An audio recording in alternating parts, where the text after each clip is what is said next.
अस्सलाम वालेकुम दोस्तों, आईटी गाइड में खुशामदीद। आज की वीडियो में हम आपको पेशावर बोर्ड यानी बाइस पेशावर के ऑनलाइन रिटोटलिंग में अप्लाई का तरीका सिखाएंगे। उम्मीद है आप इस वीडियो से ख़ुद भी सीखेंगे और आगे आगे अपने दोस्तों के साथ भी शेयर करेंगे। तो आइए शुरू करते हैं। दोस्तों, अगर आप देखें तो मैं पहले से ही पेशावर बोर्ड की रिटोटलिंग के वेबसाइट पे मौजूद हूँ। तो सबसे पहले तो मैं आपको यहाँ पे पहुँचने का तरीका बताऊँगा। यहाँ पे आप 2-3 तरीक़ों से पहुँच सकते हैं।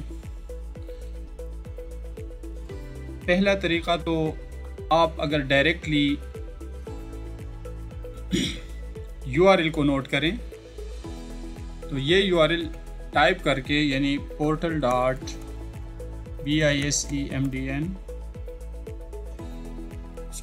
portal.bicep.edu.pk/retottling।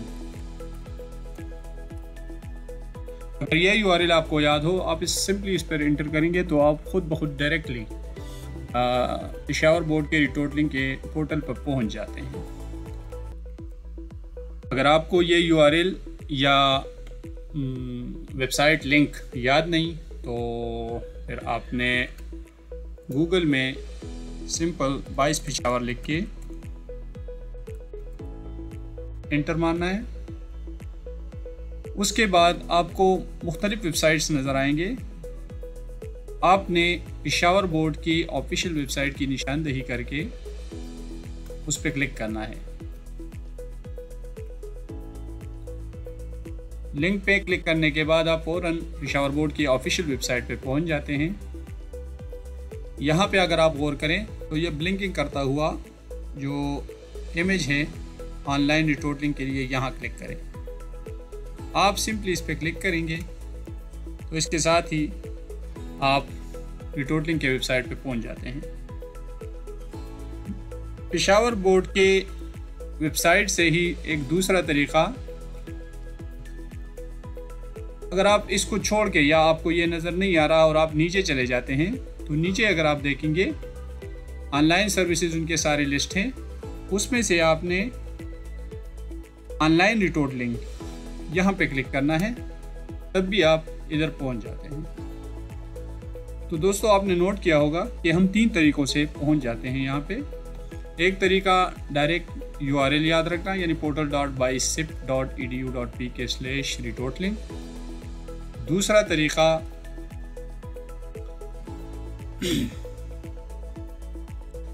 इस लिंक पे क्लिक करना, और तीसरे तरीके में आपने देखा कि नीचे जाके सर्विसेज में से ऑनलाइन रिटोटलिंग पे क्लिक करके आप रिटोटलिंग की वेबसाइट। दोस्तों, ऑनलाइन रिटोटलिंग के हवाले से मैं पेशावर बोर्ड के ऑनलाइन रिटोटलिंग के हवाले से मैं बताता जाऊँ कि अगर आपने नोट किया हो तो इसका इंटरफेस और फॉर्म यानी जो कवायद आपसे मांगता है वो ज़्यादातर मर्दान बोर्ड की रिटोटलिंग के तरीक़ेकार से मिलता जुलता है।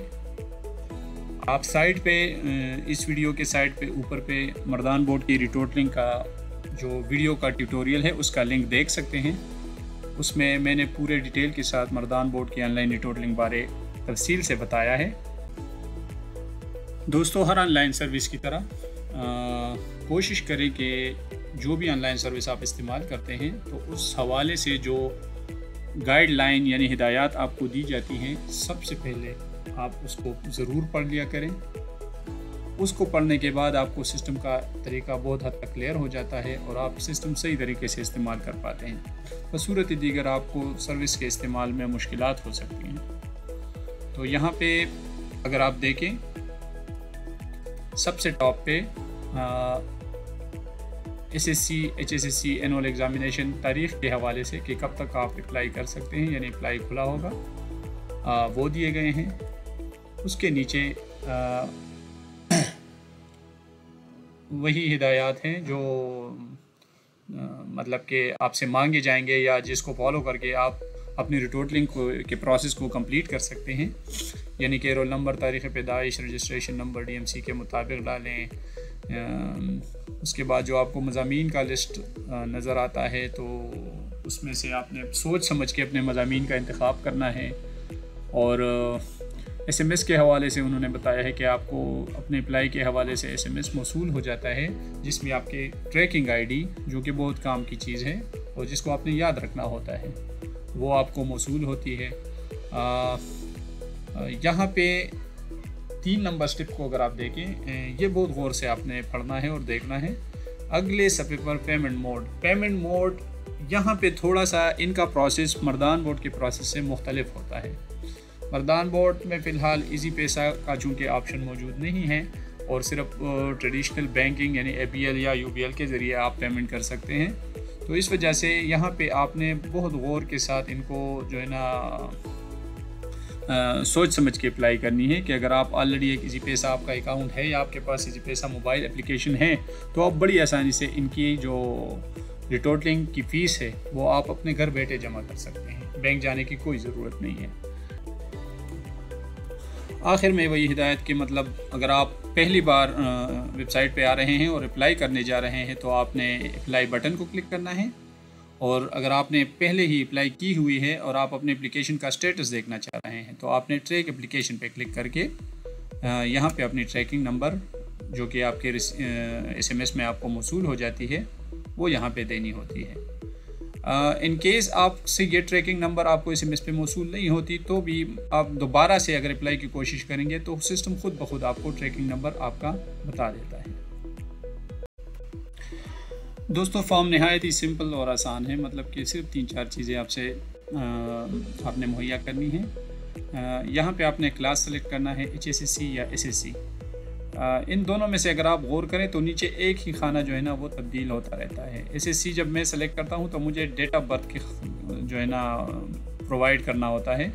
HSSC के केस में डेट ऑफ बर्थ गायब होकर रजिस्ट्रेशन नंबर, क्योंकि अगर आप HSSC की DMC पे गौर करें उसमें आपका डेट ऑफ बर्थ या तारीख़ पैदाइश आपका नहीं दिया होता, तो इस वजह से HSSC के केस में रजिस्ट्रेशन नंबर आपको देना होता है। SSC के DMC में अगर आप देंगे तो आपका डेट ऑफ बर्थ दिया होता है, तो इस वजह से आपको डेट ऑफ बर्थ मुहैया करके अप्लाई की सहूलत दी गई है। तो मेरे पास चूँकि मैट्रिक का एक सिंपल केस है और मैं इस ट्यूटोरियल में आपको मैट्रिक के केस बारे बताऊंगा। आप HSSC और मैट्रिक का बिल्कुल सेम तरीके से करेंगे, सिर्फ ये बीच में जो रजिस्ट्रेशन नंबर और डेट ऑफ बर्थ का फ़र्क है इसको आपने जहन में रखना होता है।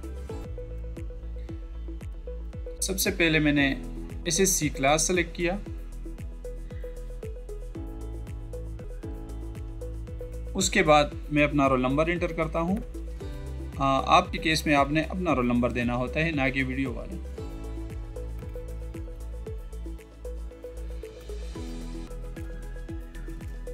यहाँ पे तारीख यानी तारीख पैदाइश में से तारीख, मंथ, महीना और साल। सबसे आखिर में आपने यहाँ पे अपना मोबाइल नंबर देना है। मोबाइल नंबर देते वक्त तसल्ली कर लें कि आपका मोबाइल नंबर अपने नेटवर्क पे है, यानी कि आपने उसकी MNP यानी नेटवर्क चेंज नहीं किया हुआ, और ये मोबाइल नंबर आपके पास हर वक्त मौजूद होता है। दोस्तों, मैं चूँकि टेस्ट अप्लाई करने जा रहा हूँ तो मैं एक टेस्ट मोबाइल नंबर दूंगा। आप अपना असल नंबर यहाँ पे देंगे। उसके बाद अप्लाई बटन पे क्लिक करेंगे, जिसके साथ ही मुझे जिन मज़ामीन में मैंने इम्तिहान दिया होगा वो मुझे लिस्ट हो जाएंगी। मज़ामीन का इंतखाब नहायत इत्मीनान से और सोच समझ के करें, क्योंकि एक बार आपने मज़ामीन को सेलेक्ट कर लिया तो उसमें से वापसी मुमकिन नहीं है। अलबत्ता मज़ामीन में एडिशन यानी कि 2 मज़ामीन के लिए आपने अप्लाई कर लिया, उसके बाद आपका जहन तब्दील हो गया, आपने मज़ीद 2 के लिए अप्लाई कर लिया, तो ये मतलब मज़ीद एडिशन उसमें अप्लाई में मुमकिन है, लेकिन मज़ामीन से वापसी बिल्कुल मुमकिन नहीं। तो इसलिए आप कोशिश करें कि नहायत सोच समझ के मज़ामीन का इंतखाब करें। मैं मिसाल के तौर पर इंग्लिश, उर्दू, मैथ्स, मैं इन तीनों के लिए अप्लाई की जो है ना अप्लाई करना चाह रहा हूँ, तो कंफर्म अप्लाई पे मज़ामीन मैंने सेलेक्ट कर लिया। अब कंफर्म अप्लाई पे मैं क्लिक कर रहा हूँ। कंफर्म अप्लाई पे मैं जैसे ही क्लिक करूँगा तो मेरा अप्लाई मुकम्मल हो जाता है, यानी कि मेरा एप्लीकेशन सबमिट हो जाता है। ये अगर आप देखें रसीद नंबर, मज़ामीन का नाम और हर मजमून के सामने उसका स्टेटस यानी एप्लीकेशन सबमिटेड आ रहा है। इसका मतलब यह है कि आपका एप्लीकेशन सबमिट हो चुका है। अलबत्ता इस एप्लीकेशन पे बोर्ड की तरफ से काम तब शुरू होता है जब आपकी पेमेंट कंप्लीट होगी, यानी कि आप पेमेंट इसकी फ़ीस जमा करेंगे तब ही बोर्ड वाले आपकी एप्लीकेशन पे काम शुरू करेंगे। बसूरत दीगर आपका एप्लीकेशन एज इज़ इस तरह पेंडिंग रहेगा। एप्लीकेशन के डिटेल में आगे जाते हुए अगर आप देखें पेमेंट मोड, इसमें से आपने पेमेंट मोड सेलेक्ट करना है। अगर आपके पास इजी पैसा अकाउंट है और आपके पास इजी पैसा मोबाइल एप्लीकेशन इंस्टॉल्ड है तो आप इस ऑप्शन पे क्लिक करेंगे। और अगर आपके पास FBL का इजी पैसा का अकाउंट नहीं है या फिर आप इजी पैसा नहीं इस्तेमाल करना चाह रहे हैं तो बैंक सेलेक्ट करके आपने उस पर प्रोसेस पेमेंट पे क्लिक करना है। नीचे आपका रोल नंबर, नाम, वालिद का नाम और ट्रैकिंग नंबर, यही वो ट्रैकिंग नंबर है जिसके थ्रू आप लम्हा बलम्हा अपनी एप्लीकेशन का स्टेटस चेक कर सकते हैं। दोस्तों, चूँकि पेमेंट मेथड जो पेमेंट का तरीक़ेकार दो तरीक़ों से है तो मैं कोशिश करूँगा कि दोनों तरीक़े आपको वन बाय वन करके समझाऊँ। आइए हम ऐसे करते हैं कि इन 3 पेपर का जो मैंने अप्लाई किया हुआ है उसकी पेमेंट जो है मैं फॉर एग्ज़ाम्पल इजी पैसा के थ्रू करता हूँ। इजी पैसा के केस में आपने कुछ भी नहीं करना होगा, सिर्फ यहाँ पे जो भी इजी पैसा मोबाइल अकाउंट है, आपका है, आपके घर पे किसी और का है, आपके दोस्तों का है, यानी कि जो आपके पैसे देना चाह रहे हैं या पैसे जमा करना चाह रहे हैं तो वो मोबाइल अकाउंट नंबर, इजी पैसा अकाउंट नंबर आप यहाँ पे इंटर करेंगे जो कि एक आम मोबाइल के फॉर्मेट में होता है। उसके बाद मोबाइल नंबर के जो इंदिराज के बाद आप प्रोसेस पेमेंट पे क्लिक करेंगे तो नीचे अगर आप स्क्रीनशॉट देखें इसमें आपको तफसील के साथ इन 3-4 स्टेप्स में आपको तफसील से आपकी पेमेंट कंप्लीशन बारे बताया गया है। जैसे ही आप प्रोसेस पेमेंट पे क्लिक करेंगे आपने फिर उसके बाद वो इजी पैसा अकाउंट या एप्लीकेशन खोल के वो उसमें माई अकाउंट सेक्शन में जाना है। वहाँ पे आपने माई अप्रूवल्स, ये अगर आप देखें ये माई अप्रूवल्स वाले ऑप्शन में जाना है जहाँ पे आपको पेमेंट की रिक्वेस्ट आई होगी। माई अप्रूवल्स पे आप क्लिक करेंगे तो आपको इस तरह की एक रिक्वेस्ट सामने आई होगी जिसको आपने या तो अप्रूव करना है या फिर कैंसिल करना है। तो अगर आप इसकी पेमेंट इजी पैसा से नहीं करना चाह रहे या आपको गलती से किसी और की रिक्वेस्ट आ गई या सिंपली उसको कैंसिल करेंगे तो ये पेमेंट यहाँ पे कंफर्म नहीं हो पाएगी। अगर आपने पैसे देने हैं और उसको कंफर्म करना है आप इसको अप्रूव पे क्लिक करेंगे तो साथ ही साथ आपको इजी पैसा की तरफ से एक तस्दीकी SMS आ जाता है कि आपकी पेमेंट हो चुकी है और यहाँ पे आपको एप्लीकेशन का स्टेटस भी आपकी पेमेंट कंप्लीट होके तो ज़ाहिर बात है आपके एप्लीकेशन पे काम शुरू हो जाता है बोर्ड की तरफ से।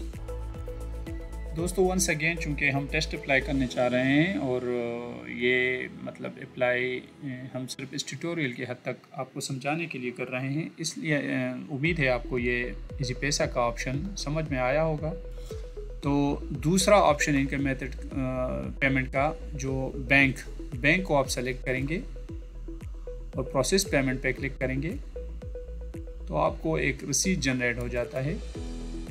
ये ब्लिंकिंग वाला डाउनलोड ऑप्शन आप इस पर क्लिक करेंगे तो आपको पैसों का रसीद नज़र आएगा। आपने सिंपली इस रसीद को प्रिंट करके या डाउनलोड करके, प्रिंट और डाउनलोड दोनों ऑप्शन आपके पास है, आपने इसको किसी भी करीबी MCB शावर बोर्ड के हुदूद में जो कि यहाँ पे वैसे अगर आप देखें payable at any branch of MCB ABL इन पाकिस्तान, तो मतलब कि जो रेजिडेक्शन से बाहर भी अगर आप पूरे पाकिस्तान में किसी भी MCB मुस्लिम कमर्शियल बैंक या एलाइड बैंक में इस रसीद को जो है ना आप इस पे पैसे जमा करवा सकते हैं।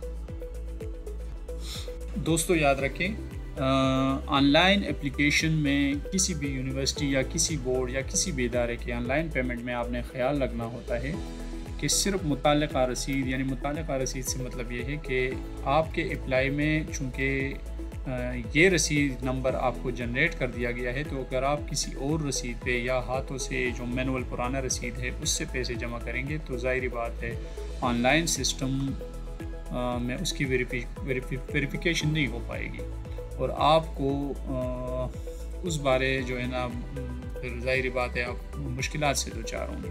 तो कोशिश करें कि सिर्फ उसी रसीद पे पैसे जमा करें जो कोई सिस्टम ने आपको जनरेट करके दिया हुआ है। बसूरत दीगर आप जो कंप्यूटराइज सिस्टम है उससे मुस्तफ़ीद नहीं हो पाएंगे। यहाँ पे अगर आप दोस्तों गौर करें तो अप्लाई फॉर मोर पेपर्स का ऑप्शन भी आ रहा है, जिससे मैंने शुरू में बताया कि आप अगर आपका जहन तब्दील हो जाता है कि फॉर एग्ज़ाम्पल मैंने इन 3 पेपर के अलावा चौथे या 5वें या इसके मज़ीद पेपर्स के लिए अप्लाई करना है, तो आप अप्लाई मोर पे क्लिक करेंगे। अप्लाई मोर पेपर पे आपको जो बाकी 5 पेपर हैं इन तीन चूँकि आप ऑलरेडी 3 का इंतखाब कर चुके हैं, तो उसके बाद ये 5 पेपर में से आप किसी भी मज़ीद पेपर को ऐड कर सकते हैं। फॉर एग्ज़ाम्पल मैंने केमिस्ट्री 2 और बायो 2 के लिए भी अप्लाई करनी है, मैंने उसका सेलेक्ट किया और कंफर्म अप्लाई पे क्लिक किया।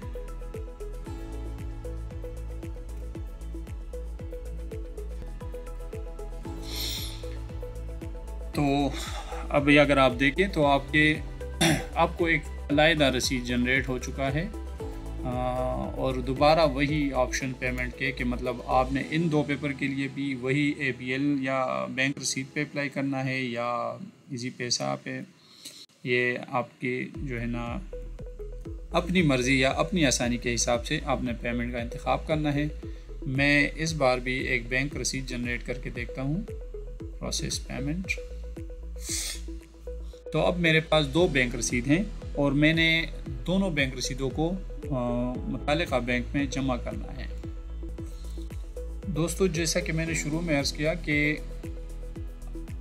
आपने अगर सपोज़ आपने एप्लीकेशन पे आपने रिटोटलिंग के लिए अप्लाई की है और आप चाह रहे हैं कि वाकई इसकी रिटोटलिंग हो, तो आपने लाजमन पेमेंट जमा करनी है जब तक कि आपकी अप्लाई अभी हो चुकी है। लेकिन अगर आप अपनी पेमेंट जमा नहीं करेंगे और आप इसको एज इज़ यानी ऐसे ही छोड़ देंगे तो बोर्ड वाले आपको एप्लीकेशन को बिल्कुल नहीं प्रोसेस करेंगे। तो कुछ तलबा इसमें कंफ्यूज होते हैं कि एप्लीकेशन सबमिटेड से उनका मतलब ये होता है कि बस एप्लीकेशन जमा हो गया है और अब हमने कुछ नहीं करना, तो ये उनकी गलतफहमी है। आपने ज़ाहिर बात है किसी भी सर्विस के हुसूल के लिए उसकी जो मुतालिका फ़ीस होती है वो जमा करनी होती है, तभी आपको जो है ना वो मुतालिका सर्विस फराहम होती है। तो यहाँ पे भी आपने इस बात का ख्याल रखना है कि आपने सिर्फ इन ही रसीदों पे जो कि सिस्टम ने आपको जनरेट करके दिए हुए हैं इन्हीं पे आपने पैसे जमा करने हैं। और अप्लाई के में किसी भी मुश्किलात से बचने के लिए आपने टाइमली, अगर आपने अप्लाई की है और उसी दिन पैसे जमा करते हैं तो दूसरे दिन आपके एप्लीकेशन पे काम शुरू हो जाता है। इसी तरह कुछ तलबा इसको जो है ना काफ़ी दिन बाद इसको जमा करते हैं। सबसे आखिर में दोस्तों आपने एप्लीकेशन ट्रैक एप्लीकेशन अपने एप्लीकेशन की स्टेटस देखनी है, तो इसके लिए आपको ट्रैकिंग नंबर चाहिए होता है। वही ट्रैकिंग नंबर आपको SMS में मौसूल हुआ होता है। मिसाल के तौर पर आपसे SMS आपको नहीं मिला हो या आपने ट्रैकिंग नंबर आप भूल गए हों तो सिंपली आप दोबारा अप्लाई करें।